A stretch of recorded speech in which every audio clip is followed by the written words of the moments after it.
আমি অনেক ভালো আছি। আমি তো তোর কাছেই যাচ্ছিলাম। আচ্ছা, তুই কোথায় যাচ্ছিস? আমি তো আমার বয়ফ্রেন্ডের কাছে যাচ্ছি ওর সাথে দেখা করার জন্য। সত্যি? তুই যে ছেলেটার সাথে কথা বলিস ওর সাথে নিশ্চয় দেখা করতে যাচ্ছিস? হ্যাঁ রে, ওর সাথেই। আর আজকে না ওর সাথে আমার প্রথম দেখা, আর কেমন নার্ভাস লাগতেছে। ওর সাথে আমি আজকে ফার্স্ট টাইম দেখা করতে যাচ্ছি। না না, কোনো নার্ভাস হলে চলবে না। তুই না আমার বন্ধু হয়ে বয়ফ্রেন্ডের সাথে দেখা করতে যাবি তাও নার্ভাস হয়ে? এটা আবার হয় নাকি কখনো? শোন, একটা কথা বলি, তোর যদি ছেলেটাকে ভালো লাগে আজকেই কিন্তু বিয়ের কথা ফাইনাল করে আসবি, ওকে? আচ্ছা ঠিক আছে। আচ্ছা ঠিক আছে, তাহলে যা। আচ্ছা, তুই আমার সাথে পাঙ্গা নিস তাই না? আজকে দেখ কেমন লাগে।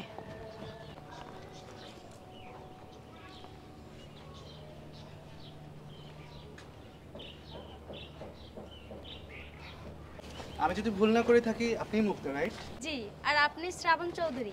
জি, তবে ডেটিং অ্যাপসে আপনাকে যতটা সুন্দর দেখেছি সামনে থেকে আপনি তার থেকে বেশি সুন্দর। Thank you. আর আপনিও দেখতে মাশাআল্লাহ। চলুন না আমরা বসে কথা বলি। হ্যাঁ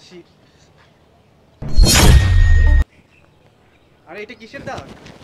আপনি তো এখানেই বসেছিলেন, আপনি একটু ঘুরে দাঁড়ান তো। এদিকে তাকান। আরে আপনার মধ্যে কি ন্যূনতম কমন সেন্স পর্যন্ত নেই? আপনি পিরিয়ড নিয়ে আমার সাথে দেখা করতে আসছেন? আরে কি বলছেন? হয়তো এটা রঙের দাগ হবে। আর এখন তো আমার পিরিয়ডের কোনো সময়ই হয়নি।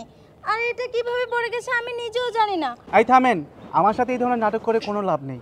আপনার মধ্যে ন্যূনতম কমন সেন্স নেই যে পিরিয়ড হলে স্যানোরা ইউজ করতে হয়? আরে বাবা, আমি তো জানি কখন কি ব্যবহার করতে হয়। আর এখনো তো আমার পিরিয়ডের সময় হয়নি। এটা হয়তো রং লেগে আছে। কোথা থেকে লেগেছে সেটা তো আমি জানি না। আমার সাথে এই ধরনের নাটক করে কোনো লাভ নেই। আপনার সাথে আমার আজ পর্যন্ত যতগুলো কনভারসেশন হয়েছে না সেগুলো ডিলিট করে দেবেন, কারণ আপনি আমার যোগ্যতার মধ্যেই পড়েন না, আপনি আমাকে ডিজার্ভই করেন না। আরে আমি তো চেয়েছিলাম আমার লেভেলের কাউকে খুঁজতে, আপনি তো সেটাও না। আজকের পর থেকে আপনার আমার মধ্যে কোনো যোগাযোগ থাকবে না। আর বিয়ের কথা ওটা তো মাথাতেও আনবেন না। আল্লাহ হাফিজ, আলবিদা। আরে বান্ধবী, কি হয়েছে? এত তাড়াতাড়ি আমাকে আসতে বললি, কি সমস্যা? জানিস, কে জানে আমার পিছনে রং লাগিয়ে দিয়েছে আর ও পিরিয়ড ভেবে আমাকে ছেড়ে চলে গেছে। কি বললি তুই? ওর এত বড় স্পর্ধা যে আমার এত সুন্দর কিউট বান্ধবীটাকে ফেলে রেখে চলে গেছে অপমান করে? আর আমি বুঝতে পারছি না তোর পিছনে এটাই বা কে ভরালো। শোন, তুই যদি জানিস একবার শুধু তার নামটা আমাকে বল, তারপরে দেখ আমি তার কি শাস্তি দেই। আরে তুই আমাকে কেন মারছিস? আমি আবার কি করলাম? তোকে মারবো না তো কাকে মারবো? তুই এই কাজটা করেছিস। হ্যাঁ মানে? এই আমি কেন এই কাজটা করতে যাব? ও তাই না? তাহলে শোন।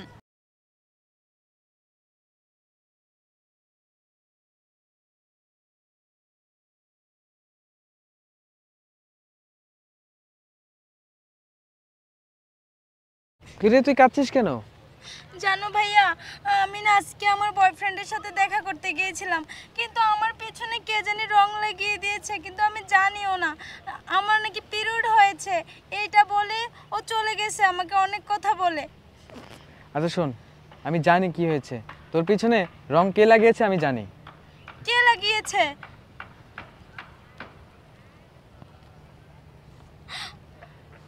আরে ও তো আমার বান্ধবী। হ্যাঁ, তোর বান্ধবী এই কাজটা করেছে।